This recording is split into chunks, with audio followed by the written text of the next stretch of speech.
तो सभी सनातनी भाइयों को मेरा जय श्री राम, हर हर महादेव। आज जो ये वीडियो बनाने का कारण है, सामने देख रहे होंगे इस महाशय को, ठीक है। ये वीडियो मैं पहले अपने पुराने चैनल पे डाल चुका हूँ इस विषय पे, पर कुछ इसमें जब वो वीडियो मैंने बनाई थी तो कुछ विषय क्लियर नहीं हुए थे अच्छी से, और उसी को आज क्लियर करने के लिए दोबारा से ये वीडियो बना रहा हूँ। और इसीलिए अपने ये जो दूसरा चैनल है अपना TR पहाड़ी सनातनी करके, उसमें ये डाल रहा हूँ मैं वीडियो। तो ध्यान से सुनिएगा कि पहले इनकी जो बातें बता रखी है, इसने गपोड़बाजी जो कर रखी है, एक बार हम पहले वो सुन लेते हैं, ठीक है। उसके बाद हम विवेचना करेंगे। इसका वास्तविक रूप कौन सा है जो श्रीमद् भगवत गीता का ज्ञान देते समय युद्ध के मैदान में दिखा था? इसने 1000 भुजा का है, ये सहस्रा बाहु है। ये ब्रह्मा विष्णु महेश केवल 4 भुजा बना सकते हैं, दुर्गा केवल 8 भुजा बना सकती है, इससे ज्यादा नहीं है। और ये 1000 भुजा से लेकर और 10 भुजा और 4 भुजा और 2 भुजा में बना सकता है। तो ये ऐसे एक बात आपने यहाँ पर ध्यान दी, इसने कहा कि जो काल है वो 1000 भुजा वाला, 1000 भुजा वाला, 1000 भुजा वाला है, और इससे ज़्यादा भुजा उसकी वो नहीं बना सकता वो। और वो जैसे विष्णु जी के 4 भुजा हैं और कृष्ण जी की 2 भुजा हैं, तो ये 1000 भुजा से ज़्यादा ये नहीं बना सकता, ठीक है।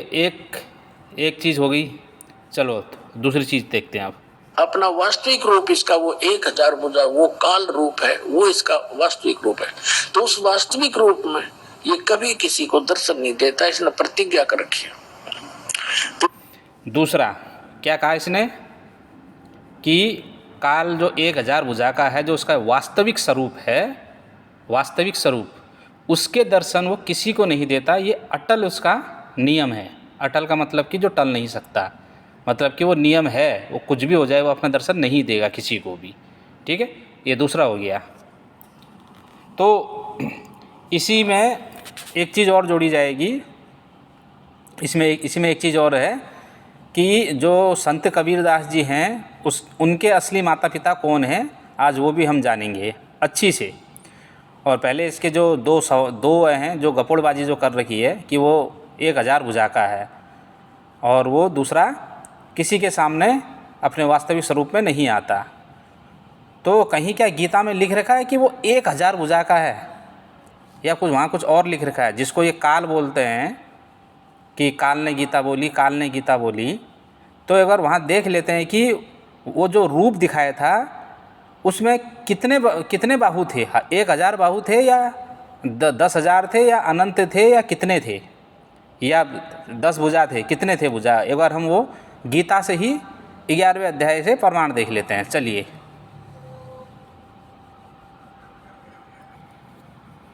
तो ये भगवत गीता आ गई है, हिंदी टीका है, और इसके जो अनुवाद करता है स्वामी राम सुखदास जी हैं, और गीता प्रेस गोरखपुर से इसकी ये प्रकाशित है, ठीक है। तो इसका सीधे 11वें अध्याय पे चलते हैं हम कि वहाँ लिखा क्या है। चलिए, तो ये 11वां अध्याय आ गया, तो इसके 19वें श्लोक में चलते हैं एक बार, ठीक है। चलिए, इससे पहले जो 16 श्लोक है, 16वां जो श्लोक है वो भी पढ़ लेते हैं, ठीक है। क्या लिखा है वहाँ, ये श्लोक 16 आ गया है। तो इसमें क्या लिखा है, हे विश्वरूप, हे विश्वेश्वर, आपको मैं अनेकों हाथों, पेटों, मुखों और नेत्रों वाला तथा सब ओर से अनंत रूपों वाला देख रहा हूँ। मैं आपके न आदि को, न मध्य को और न अंत को ही देख रहा हूँ। यहाँ अनंत रूपम और अनेक बाहु लिखा है ना, संस्कृत में भी अनेक बाहु। यहाँ तो 1000 तो लिखा ही नहीं है। इसका मतलब, इसका तात्पर्य ये हुआ कि ये जो रामपाल बाबा है, ये उस काल जो जिस काल की ये बात कर रहा है, ये वो काल स्वरूप वो नहीं है। मतलब जो 1 लाख डेली खाता है, 1.25 लाख डेली उपजाता है, ये काल नहीं है। इनका जो कोर कल्पित जो काल है वो अलग ही है, ठीक है। अभी और अच्छे से देखेंगे इसके 19वें श्लोक में। ये देखिए, आपको मैं आदि, मध्य और अंत से रहित अनंत प्रभावशाली, अनंत भुजाओं वाले, ये देखिए अनंत भुजाओं वाले, अनंत बाहुम, तो वहाँ तो ये बोल रहा था सिर्फ 1000 ही भुजा है, वो 1000 से ज़्यादा बना ही नहीं सकता है, यहाँ तो अनंत भुजा है। कैसे हो गया ये बताओ? अर्जुन बोल रहा है कि आपके अनंत भुजाएं हैं। अब ये रामपाल के चेले कुछ इसमें कुतर्क कर सकते हैं कि वो गिन नहीं पाया होगा अर्जुन, वो 1000 ही थे। ठीक है, इस प्रकार से कुतर्क भी कर सकते हैं ये, पर उनको मैं मूर्ख ही कहूँगा जो इस प्रकार से कुतर्क करेगा। शास्त्र ही प्रमाण है ना, तुम शास्त्रों से ज्ञान देते हो ना, शास्त्र प्रमाणित। अब मुझे यहाँ पर दिखाइए ना कि यहाँ पर 1000 भुजा कहीं पर लिख रखा है, बताओ। ये पूरे अध्याय में 1000 भुजाओं का लिख रखा है, मेरे को दिखा देना। ठीक है, तो आज आप लोगों ने देखा, मेरे सनातनी भाइयों और जो कबीरपंथी हैं, जो रामपाल के हैं, जो वो भी आप भी देख लो, आप किस भ्रम में हैं। यहाँ नहीं लिखा है कि वो 1000 भुजा का, वहाँ यहाँ लिखा अनंत भुजा वाले हैं वो। समझ में आया? मैं शास्त्र खोल के दिखा रहा हूँ, पर इन चीज़ों पे, गीता पे विश्वास नहीं है या वो गपोड़बाजी पे विश्वास है। तो गीता में दिखाओ ना कि वो 1000 का भुजा का है, हाँ 1000 भुजाओं का स्वामी है, अभी 1000 भुजा है सिर्फ इसकी, यहाँ तो अनंत भुजा लिख रखा है। चलिए खैर, एक विषय क्लियर हुआ। दूसरा विषय इसने क्या कहा कि वो किसी को भी अपने वास्तविक स्वरूप के दर्शन नहीं देता। ठीक है, तो सबसे पहली बात तो यहाँ पर एक चीज़ आ जाती है कि अगर उसका वो अटल नियम है, अविनाशी नियम है जो नहीं टूटता है, तो अर्जुन को अगर गीता का ज्ञान अगर काल दे रहा है, तो अर्जुन को अपना वास्तविक स्वरूप क्यों दिखा दिया? ये बताओ। जब उसके अटल नियम कर रखा है कि मैं किसी को वास्तविक स्वरूप के दर्शन नहीं दूंगा, यहाँ तक कि अपने पुत्रों को, जिसको ये पुत्र कहते हैं ब्रह्मा विष्णु महेश, उसको भी नहीं दूंगा, यहाँ अर्जुन को वास्तविक स्वरूप के दर्शन करा दिए। बताओ कैसे? और तो और छोड़िए, अभी गीता में देखते हैं कि उस स्वरूप को धनंजय भी देख रहा है और भी देख रहे हैं। चलिए हम तुमको दिखाते हैं, ये 11वें अध्याय में, ये 11वें अध्याय का 22वां श्लोक देख लीजिए। समझ में आया? 22वां श्लोक है, क्या लिख रहे हैं, क्या बोल रहे हैं? जो 11 रुद्र हैं, 12 आदित्य, 8 वसु, 12 साध्यगण, 10 विश्वदेव और 2 अश्विनी कुमार तथा 49 मर्दगण और गरम गरम भोजन करने वाले 7 पितृगण तथा गंधर्व, यक्ष, असुर, सिद्धों के समुदाय हैं, सभी चकित होकर आपको देख रहे हैं। अब बताइए, इतने लोग देख रहे हैं वहाँ पर, इतने लोग ने तो दर्शन कर लिए उस रूप के, और इनका बाबा बोलता है कि वो कभी अपने वास्तविक स्वरूप में किसी के समक्ष नहीं आता, इसका अटल नियम है। तभी कहता हूँ गीता पढ़ो। ये मैं वीडियो पहले बना चुका हूँ, मैं इसलिए बना रहा हूँ कि कुछ विषय अच्छे से क्लियर नहीं हुए थे, दोबारा से इसलिए बना रहा हूँ ये वीडियो को मैं। हाँ ठीक है, और देखो ये 23वें श्लोक में भी देखो ये क्या लिख रखा है। देखो, हे महाभाव, आपके बहुत मुखों और नेत्रों वाले, बहुत बुझाओ जंघाओं और चरणों वाले, बहुत उदारों वाले, बहुत विकराल दाढ़ों वाले महान रूप को देखकर सब प्राणी व्यथित हो रहे हैं तथा मैं भी व्यथित हो रहा हूँ। और रामपाल के चेले बोलेंगे, क्या भगवान का रूप इस प्रकार का देख के कोई व्यथित होता है? हाँ, जब विकराल रूप, अनंत तेजोमय स्वरूप दिखाया, क्योंकि अर्जुन तो उसको नग्न आंखों से देख ही नहीं सकता था ना, नग्न आंखों से देख ही नहीं सकता था, और उसको दिव्य जो आंखें दी थी उसके बाद भी उन आंखों से अच्छी से नहीं देख पा रहा था। तो इसलिए वो स्वरूप पहले नहीं देखा था, भगवान का वो स्वरूप पहले कभी नहीं देखा था। तो इसलिए अर्जुन डर गया था, चकित हो गया था कि ये मैंने क्या देख लिया। इसका प्रमाण भी देते हैं भी हम तुमको, रुको। ये देखिए, अब जब 11वें के 32वें श्लोक में जब काल ने, तुम्हारे हिसाब से जब काल ने अपना परिचय दे दिया, जब अर्जुन ने पूछा आप कौन हो कहकर, मैं काल हूँ कह दिया, तो अर्जुन बार बार उनसे भगवान श्री कृष्ण, ऋषिकेश और मधुसूदन क्यों कह रहा है उससे दोबारा फिर? अब अर्जुन को तो पता हो जाना चाहिए ना कि ये तो काल है कहकर। और उसी स्वरूप में देखो 41 और 42वें श्लोक में 11 के क्या बोल रहे हैं, अर्जुन क्या बोल रहा है? आपकी इस महिमा को ना जानते हुए, क्योंकि अर्जुन नहीं जानते थे कि भगवान श्री कृष्ण का जो दूसरा स्वरूप जो वो ईश्वर है कहकर, इनका ईश्वरीय स्वरूप देख के बोल रहे हैं अब अर्जुन कि आपकी इस महिमा को न जानते हुए मेरे सखा हैं ऐसा मानकर मैंने परमात्मा से आप अथवा प्रेम से भी हठपूर्वक बिना सोचे समझे हे कृष्ण, हे यादव, हे सखे इस प्रकार जो कुछ कहा है।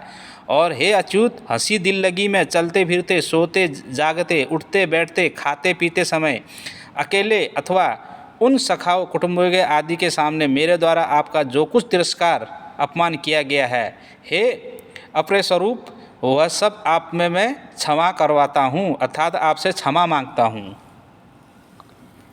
अब मुझे बताइए ये कैसे, दोबारा जब वो दे दिया उसको, अर्जुन को जब अपना परिचय दे दिया मैं काल हूँ, तो यहाँ क्यों कह रहा है अर्जुन यहाँ पर ये कह रहा है कि मैं पहले जब मैं आपको मैं हे कृष्ण कहकर, हे यादव कहकर, हे सखे कहकर मैं तुमको इस प्रकार से मैं संबोधित करता था क्योंकि मैं आपकी इस महिमा को नहीं जानता था। मैं जो आपने जो स्वरूप दिखाया विश्व स्वरूप, उस महिमा को मैं नहीं जानता था, इसलिए मैंने मतलब कि नादानी में, अनजाने में आपको इस प्रकार से संबोधित किया, इसके लिए मैं क्षमा चाहता हूँ। तो भगवान ने फिर आगे क्या कहा कि भगवान ने आगे कहा ना कि मैंने प्रसन्न होकर तुम अपने सामर्थ्य से तुझे ये मैंने क्या दिखाया है, अपना स्वरूप। मैंने, गीता को पढ़ो ना तभी तो समझ में आएगा, ठीक है। तो आज समझ में आ गया होगा कि अर्जुन को पता नहीं था कि भगवान श्री कृष्ण ईश्वर, उनकी ईश्वरता के बारे में उनको पता नहीं था। तभी ये अचानक से वो स्वरूप जब देखा अर्जुन ने, तो वो क्या हो गए, थोड़ा सा चकित, डर गए एकदम से। इतना विराट स्वरूप, जहाँ तक उनकी नज़र जा रही है बस वही दिख रहे हैं, बस अनंत रूपम।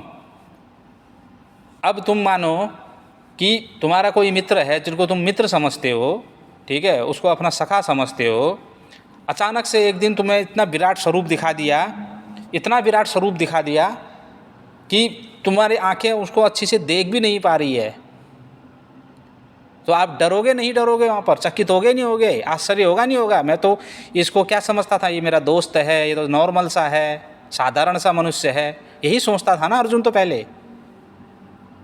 अचानक से जब ये जब अपना स्वरूप दिखाया, विराट स्वरूप, तेजोमय था वो, तेजोमय शरीर। अब यहाँ पर एक शंका ये भी बनती है रामपाल की तरफ से, क्या बोलते हैं, तो कौरवों की सभा में जो रूप दिखाया था तो वो तो देखा था पहले। भगवान ने यहाँ पर क्या कहा है, मैं इस प्रकार का तेजोमय रूप, इस प्रकार का तेजोमय रूप किसी ने नहीं देखा पहले।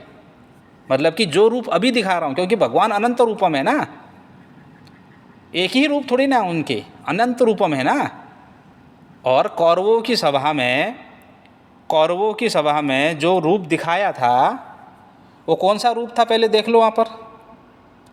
और इससे पहले जो कौशल्या माता को दिखाया था वो कौन सा रूप था, क्योंकि अर्जुन को यहाँ पर कर्म में लगाना था, युद्ध में लगाना था, तो इस प्रकार से तेजोमय स्वरूप दिखाया।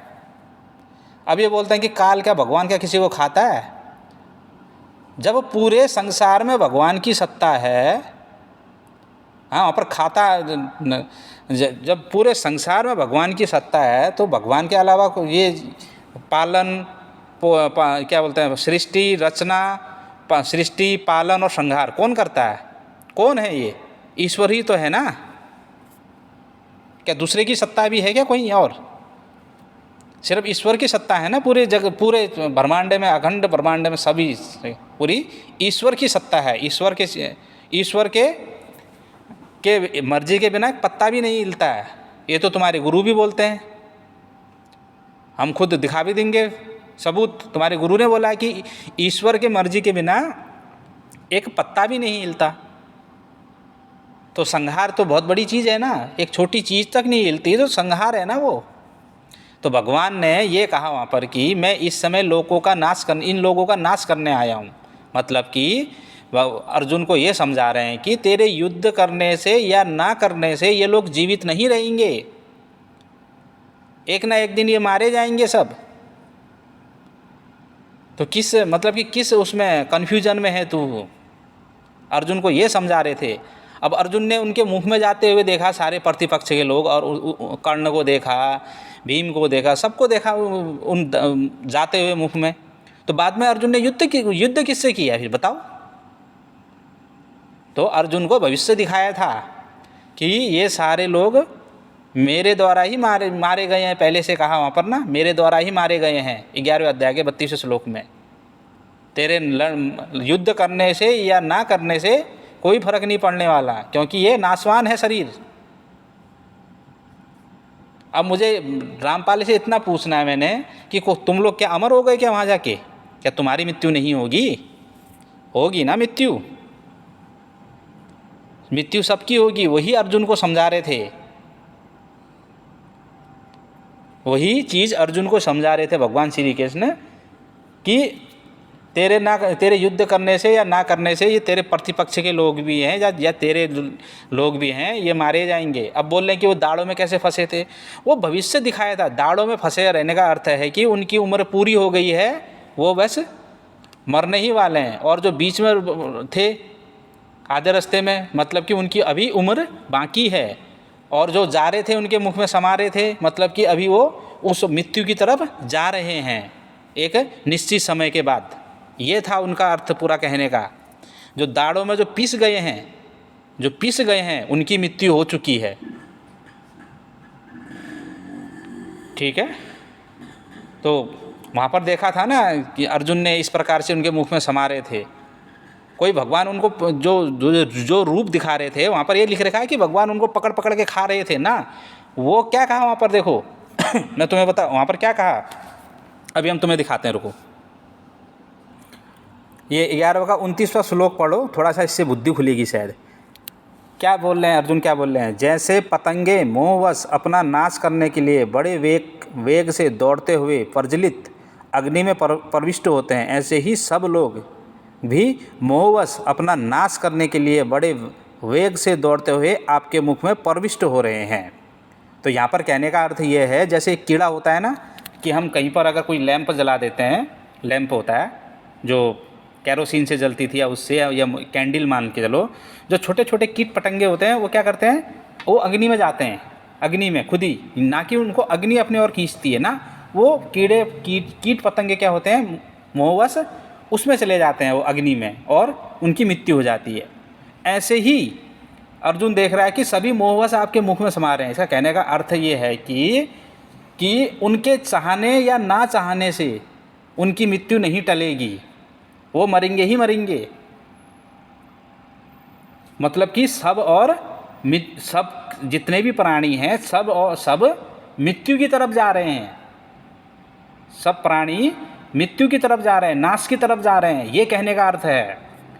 यहाँ पर भगवान उनको पकड़ पकड़ के खा नहीं रहे हैं, ये नहीं बोला। यहाँ पर हम खुद ही जा रहे हैं ना, खुद ही। तुम बताओ, तुम अपनी उम्र रोक के दिखा लो, चलो। रामपाल के चेलों से मैंने कहना है कि ये चैलेंज है, अपनी तुम उम्र, जो तुम्हारी उम्र है उसको रोक के दिखा दो कि वो उम्र नहीं बढ़ेगी तुम्हारी। तुम क्या डेली मृत्यु की तरफ बढ़ रहे हो, नहीं बढ़ रहे हो? मोहवश बढ़ रहे हो ना, डेली एक एक दिन तुम्हारी उम्र का कम हो रहा है। तो यही कहना चाहते हैं भगवान यहाँ, यही संहार है, यही लोगों का नाश है शरीर का। भगवान ने ये कहा है यहाँ पर। समझिए गीता को पहले अच्छी से, सामर्थ्यवान गुरुओं के पास जाइए तो समझ में आएगा। तो हम पल पल मृत्यु की तरफ बढ़ रहे हैं, चाहते हुए भी हम मृत्यु की तरफ जा रहे हैं ना। एक समय आएगा हमारी भी मृत्यु होगी, और रामपाल के चेलों की भी मृत्यु होगी, सबकी मृत्यु होगी। यही भगवान समझाना चाह रहे हैं अर्जुन को कि तेरे चाहने ना चाहने से इन लोगों का नाश होना तय है। ये मेरे द्वारा मारे गए हैं पहले से, तू निमित्त मात्र बन जा, बस तू कर्म कर, कर्म में लगाना है ना अर्जुन को। इस बात को समझिए, गीता थोड़ा समझिए क्या कहती है गीता। ठीक है, चलिए ठीक है। ये कॉन्सेप्ट क्लियर हुआ। अब हम जो कबीर दास जी थे उनके इष्ट, उनके ईश्वर कौन थे, आज हम देख लेते हैं। ठीक है, ये कबीर की सत्य कबीर की साखी से ही देख लेंगे कि जो कबीर दास जी थे वो किस भगवान की पूजा करते थे और किस भगवान के चरणों में अपना शीश नमाते थे, कौन है, एक बार देख लेते हैं वो किन के दास थे। ठीक है, चलिए। ये इनके गुरु हैं, बाबा रामपाल है। ये देखो, ये खुद क्या पढ़ रहा है। ये सत्य कबीर की साखी है, पृष्ठ संख्या 183 है। इसने 1-2 ही लाइन पढ़ी, बाकी छोड़ दी, क्योंकि ये इसके मत के अनुसार वो नहीं फिट बैठ रही थी। चलो देख लेते हैं। जगदीश कह कबीर जन्म मरे, उनको धरो ना शीश। ये ब्रह्मा विष्णु महेश, ये तो जन्म मरने वाले भगवान हैं, इनको मैं नमस्कार भी ना करूं। ठीक है, इनकी इतनी शक्ति है, इनका लाभ अवश्य लेंगे, पर ये हमारे पूज्य नहीं हो सकते। और दुश्मन, अब देखिए यहाँ पर अपने मुख से ही बोल रहा है कि ये ब्रह्मा विष्णु महेश नासवान है। कबीर दास जी बोल रहे हैं कि मैं इनको शीश भी ना नमाऊँ, इनको तो मैं नमस्कार भी ना करूँ। इसका क्या अर्थ बनता है, अब बताइए। ये ब्रह्मा विष्णु महेश क्या बोलते हैं कि ये छोटे वो हैं और जो इनके जो परमात्मा है वो बड़े हैं। अब मेरे ये समझ में नहीं आया कि जो सबसे बड़े परमात्मा हैं इनके, वो तो किसी को शीश नमाएंगे नहीं ना, वो तो किसी के आगे हाथ नहीं जोड़ेंगे, क्योंकि सबसे बड़े हैं ना। और कोई ऐसी वो बात भी नहीं करेंगे ना। तो ये क्यों कह रहे हैं कि मैं तो इनके आगे तो मैं शीश भी नहीं झुकाऊं, क्यों कह रहे हैं कबीर दास जी? इसका मतलब कि कबीर दास जी के भी कोई दूसरे ईश्वर हैं, किसी के वो दास हैं, तो इसलिए बोल रहे हैं कि मैं इनको शीश नहीं नमाता हूँ। तो अब किसके दास हैं, किसके आगे ये सिर झुकाते हैं, किसको ये सिमरन करते हैं, किसकी ये पूजा करते हैं कबीर दास जी? चलिए, ये एक सत्य कबीर की साखी से यही पैराग्राफ में है, वो हम देखते हैं। चलिए, तो मेरे सनातनी भाइयों, ये आ गई है सत्य कबीर की साखी। चलो इसमें 183 नंबर पेज पे चलते हैं। ठीक है, वहीं चलते हैं। ये 183 नंबर पृष्ठ पे आ गए हम। ये पढ़ा रहा था याला, ये था याला। ठीक है, ये 24वें नंबर की जो दोहा है, क्या बोल रहा था ये? निबल सबल तो जो जान के नाम धरा जगदीश, कहे कबीर जन्मे मरे ताके धरू नहीं शीश। ये पढ़ा रहा था। तो अब देखो यहाँ पर, अब जो कबीर दास जी थे किसकी भक्ति करते थे और किसको मानते थे, तो यहाँ पर क्या लिखा है देखिए। 20वें से पढ़िए, 20वां पढ़िए। 20वां क्या है? संपुट माही समझाया सो साहब नहीं होए, सकल माद में रमी रहा मेरा साहब सोए। यहाँ पर कबीरदास जी बोल रहे हैं कि मेरा साहब उधर है, इस प्रकार से इसका अर्थ है। अब 21वें में क्या बोला? साहिब मेरा एक है। कबीरदास जी बोल रहे हैं साहिब मेरा एक है, दूजा कहा ना जाए। मेरा ईश्वर एक है, दूजा कहा ना जाए। दूजा साहब जो कहूँ, साहब खरा रिसाई।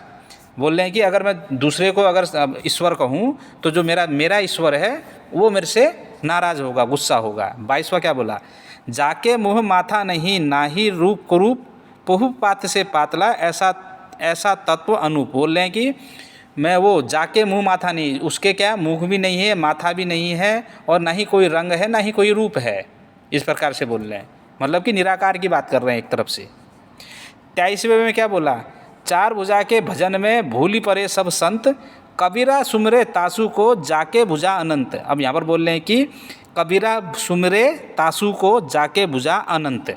अब कबीरा किसकी भक्ति करते हैं? जिसके भुजा अनंत हैं। और मैंने पहले ही आपको दिखा दिया कि किसकी भुजा अनंत है, जो विराट स्वरूप दिखाया था। तो पता चल गया आज कबीरदास जी के इष्ट कौन है, कबीरदास जी किसके दास हैं, कबीरदास जी किसके चरणों में अपना शीश नमाते हैं, पता चल गया होगा। ठीक है, चलिए ये कॉन्सेप्ट क्लियर हो गया। तो आज ये पता चल गया कि जो गीता में जो काल है, और जिस काल की बात ये बाबा रामपाल करता है, ये वो काल नहीं है। उनका कौर कल्पित जो काल है वो दूसरा ही है और जो ये स्वरूप दिखाया है वो दूसरा ही है, क्योंकि मैच नहीं खा रहा है ना। जिस प्रकार से वो व्याख्या कर रहा है कि उसके 1000 भुजा है, मैच नहीं खा रहा है, तो कैसे हो सकता है। और कबीरदास जी के भगवान कौन है? कबीरदास जी किसके दास हैं? जो अनंत भुजा वाले भगवान श्री हरि नारायण के दास हैं। ठीक है, अब कबीरदास जी के माता पिता के बारे में बताते हैं, चलिए। तो ये संक्षिप्त वैश्य पुराण आ गया है, इसके 205 नंबर अध्याय में चलते हैं हम। ठीक है, प्रतिसर्ग पर्व है, चतुर्थ खंड है, इसके 205वें अध्याय में पढ़ लीजिए। क्या लिखा है? संत कबीर, भक्त नरसिंह मेहता, पीपा नानक तथा साधु नित्यानंद जी के पूर्वजन्मों की कथा। ठीक है, चलिए देख लेते हैं। आपको ये जो कबीरदास जी के माता पिता कौन है देख लेते हैं। ठीक, चलिए सीधे वहीं चलते हैं हम। तो ये आ गया है संत कबीर, भक्त नरसिंह मेहता, पीपा नानक तथा साधु नित्यानंद जी के पूर्वजन्मों की कथा। ठीक है, ज़्यादा न जानते हुए सीधे हम इसके मुख्य पृष्ठ पे चलते हैं। यहाँ से पढ़िए आप। सूत जी ने कहा, मुने देवगुरु बृहस्पति से इतनी कथा सुनने के बाद वही वायु वैश्य जातीय धान्यपाल के घर में मूलगंटता में उत्पन्न हुआ।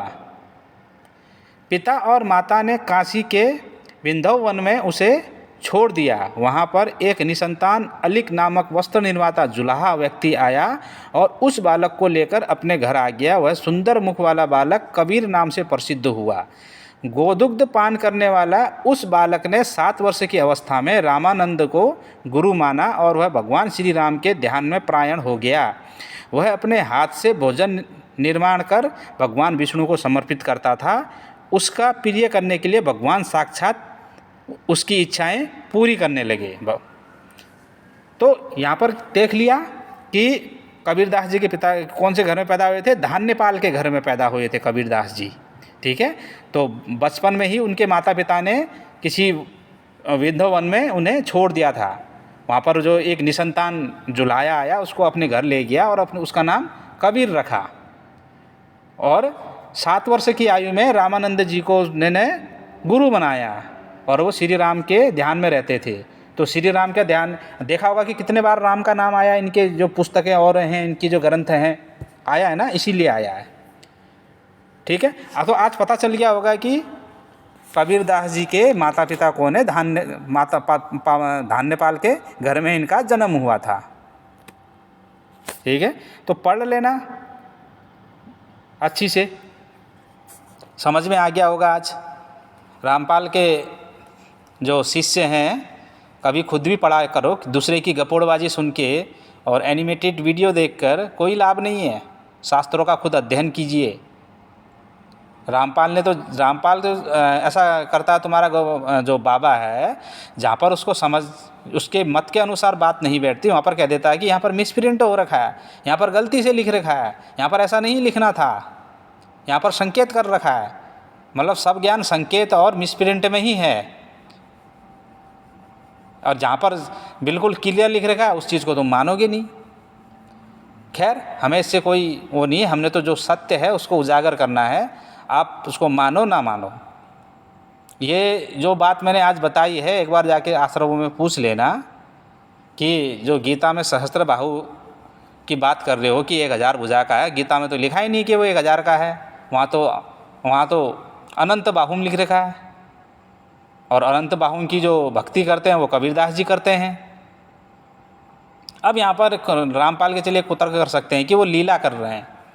तो ऐसे ही तो हम भी तो कहते हैं कि भगवान जब लीला करते हैं आके, वो रोते भी हैं लीला रूप में उनकी, क्योंकि अलौकिक रहती है ना लीलाएं, अलौकिक, लौकिक नहीं, अलौकिक। तो उस समय तुम्हारे पेट में दर्द हो जाता है, ना ये ऐसा क्यों है। और जबकि वहाँ पर हमारे ग्रंथों में लीला रूप से करते हैं, लीला इस प्रकार से लिख रखा है, पर तुम्हारे ग्रंथों में तो लिखा ही नहीं कि लीला कर रहे हैं। कहकर अपने तरफ से बोल देते हो। तो मेरे सनातनी भाइयों, आज के लिए इतना ही। इस वीडियो को लाइक शेयर कर देना और चैनल को ज़रूर सब्सक्राइब करें, क्यों ऐसे ही अन्य और भी अच्छी जानकारियाँ और जो पाखंड फैलाया है बाबा रामपाल ने, उसकी हम यूं ही पोल खोलते रहेंगे। तो इसी के साथ सभी को जय श्री राम, हर हर महादेव।